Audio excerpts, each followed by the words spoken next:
we're in quarantine, thus my long hair. I don't even bother doing it anymore. I'm sure you'll understand. So because I'm in quarantine, I decided this is a good time to maybe do a little upgrade on some equipment. So I actually just purchased a new camera.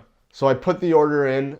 So right now I'm shooting on my Nikon D5100. I've had it for quite a few years now. I've done a lot of research and I decided to go with the Sony A7iii. My first camera was the Nikon D5000. My upgrade was the D5100. So it's not really an upgrade. I guess it's just a newer model of the D5000.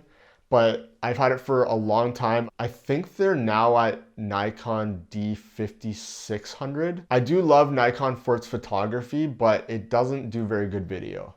So this camera is really old now. It's still pretty good, but for what I need it for, it doesn't do the job. So this Nikon D5100 only does 1080p. I think it does 30 frames per second, and that's about it.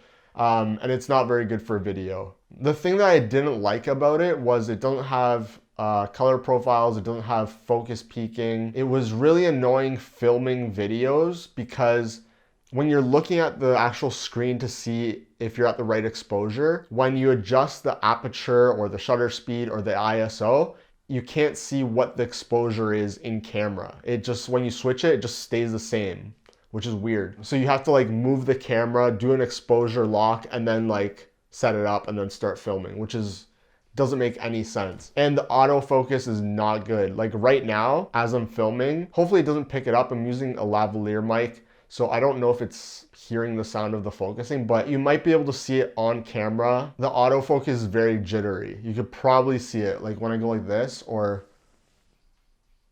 it takes a while to find itself.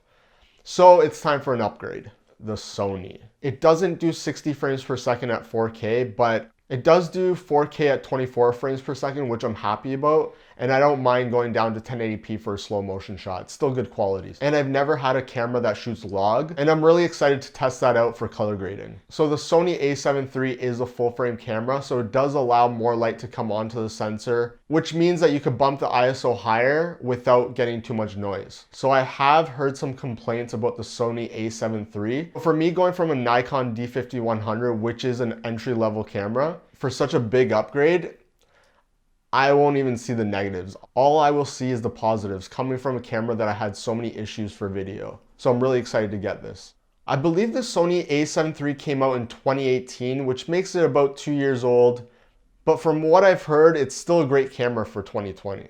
So I decided to pair it with a Tamron 17 to 28mm 2.8 fixed aperture. I've seen some reviews about it, and for the price, it's a really good lens. But for an entry-level camera, I do recommend Nikon. If you're just shooting for photography, I definitely recommend Nikon. I love how the camera feels. I love how the camera works. But for me, it was just time to upgrade. I needed more features that I didn't have before. I wanted something that would help me more with video as well as photography.